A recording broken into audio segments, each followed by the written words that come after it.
Ne te lance jamais dans des projets fous, sinon tu n'y arriveras jamais. Qu'est-ce que j'appelle projet fou? Imagine que tu as l'intention de construire, par exemple. Tu as un terrain, tu as de l'argent et tu veux construire. Et tu vas commencer à dire, je vais construire un immeuble de 2, 3, 4, 5 étages. Mais laisse-moi te dire que pour construire un immeuble de 2, 3, 4, 5 étages, il faut énormément d'argent. Parce qu'il ne suffit pas de monter les murs, il faut encore faire le second œuvre, c'est-à-dire les carreaux, les sanitaires, les fenêtres, tout ce qui est à l'intérieur, l'électricité, la plomberie, etc. Donc, avant de commencer à te lancer dans des projets faramineux, il faut d'abord asseoir tes arrières. Demande-toi d'abord si tu as des activités qui peuvent te générer des revenus en permanence.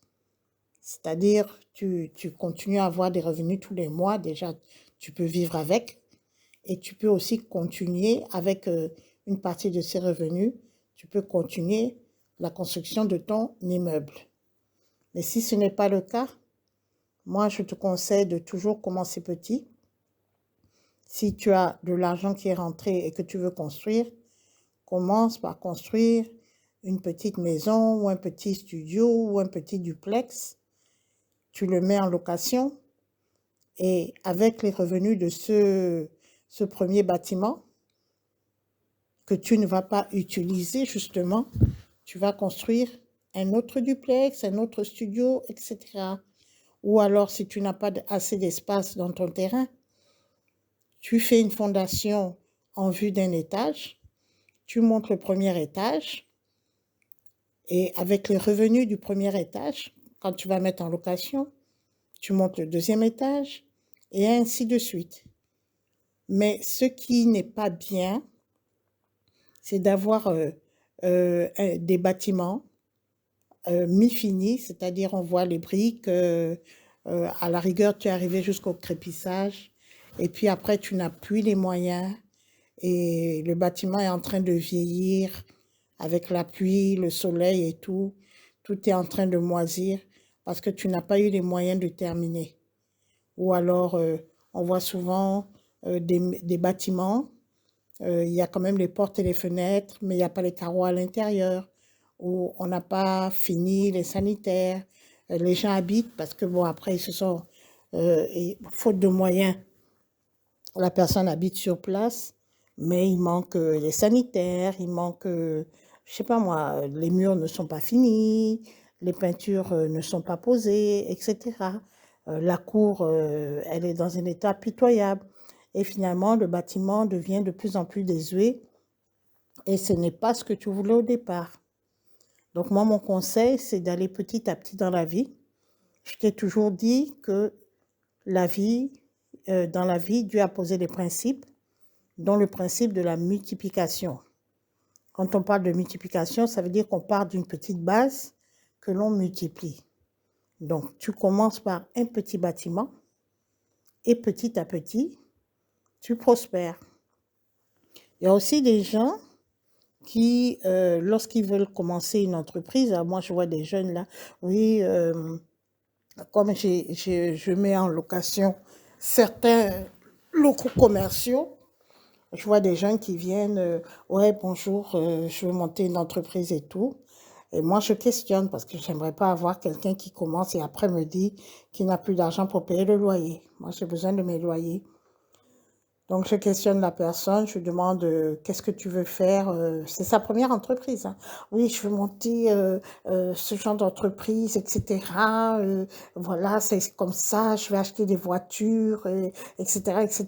Vraiment quelque chose de très, très en haut financièrement et qui demandera aussi, comment dirais-je, un fonds de roulement extrêmement important que lorsqu'on débute, on part de zéro, c'est-à-dire des gens qui se lancent pour la première fois, ils ne pourront pas tenir.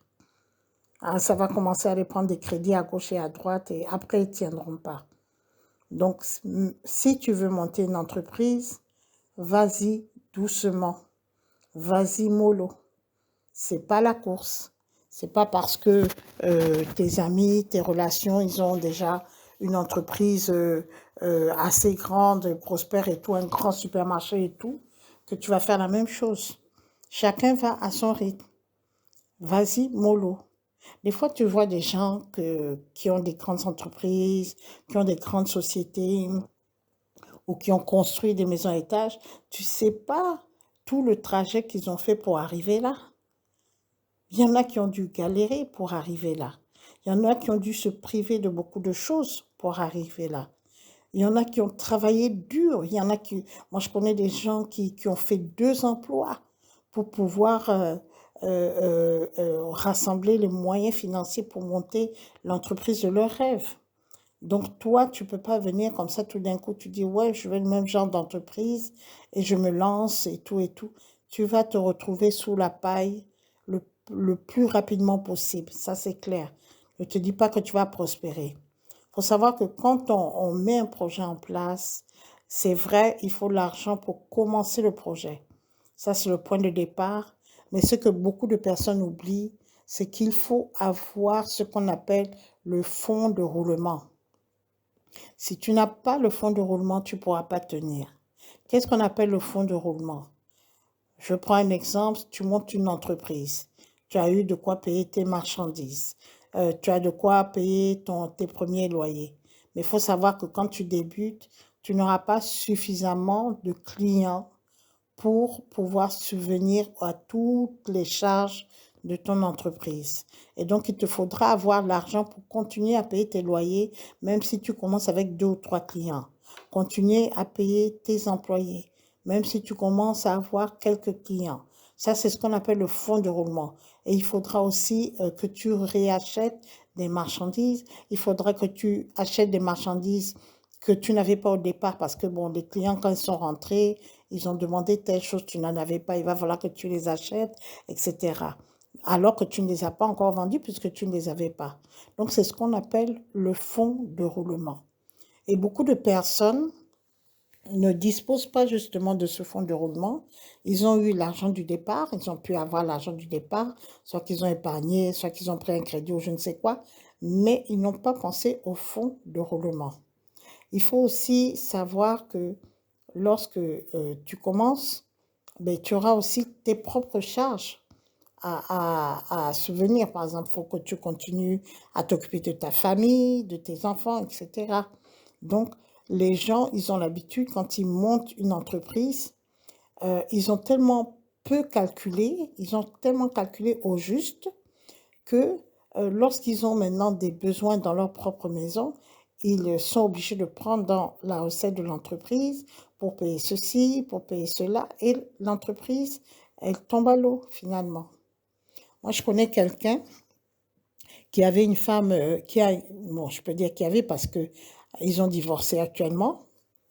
Il avait une femme très très dynamique, ils ont 5 enfants. Lui, il travaille donc à la fonction publique, la femme travaille à la fonction publique, mais en plus de la fonction publique, elle avait ouvert un petit restaurant où elle préparait de la nourriture africaine, très bonne cuisinière, elle faisait des feuilles de manioc, elle faisait du niemboué, enfin ce qu'on appelle sauce graine, les sauces aux noix de palme, on appelle ça niemboué chez nous. Elle faisait du nkoumou, enfin des épinards, du folon et tout, mais les gens, vraiment, les gens appréciaient.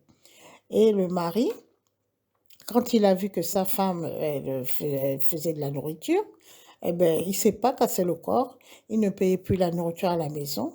Et lorsque les enfants demandaient à manger, il disait, ben, allez au restaurant de maman, elle va vous donner à manger. Et comme ce sont ses enfants, ben, elle est obligée de nourrir ses enfants. Et finalement, elle nourrissait ses enfants avec la nourriture du restaurant. Et le mari, lui, il prenait son argent pour aller s'amuser avec d'autres femmes. Donc, ce qui devait arriver arriva.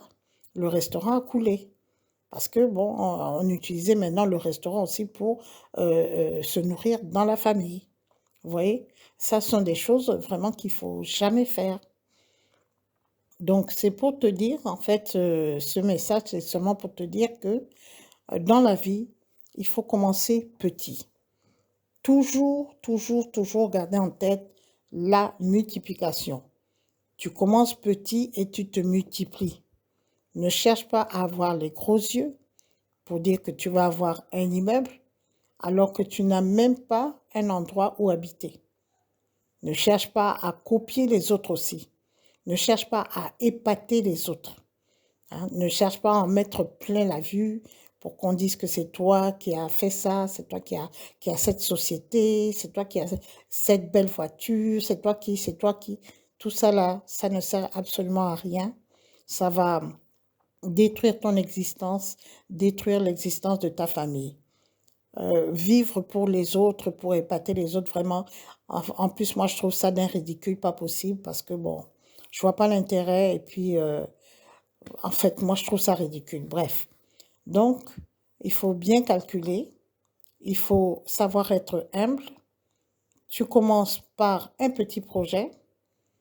Avec les revenus de ce projet bien géré, bien agencé et tout, tu peux maintenant commencer un autre projet plus grand où tu peux agrandir le projet de base. C'est ça la multiplication, hein, on est toujours dans ce même principe de multiplication. Et au fur et à mesure, tu pourras avoir ton immeuble, tu pourras avoir ton hôtel, tu pourras avoir ton grand restaurant, tu pourras avoir ta grande clinique, tu pourras avoir tout ce dont tu rêvais. Et à ce moment-là, tu peux après t'amuser avec l'argent que tu auras, avec tes revenus passifs et tout le reste. Donc ceci est mon conseil de ce jour. Et je te dis encore une fois, au revoir et que Dieu te bénisse.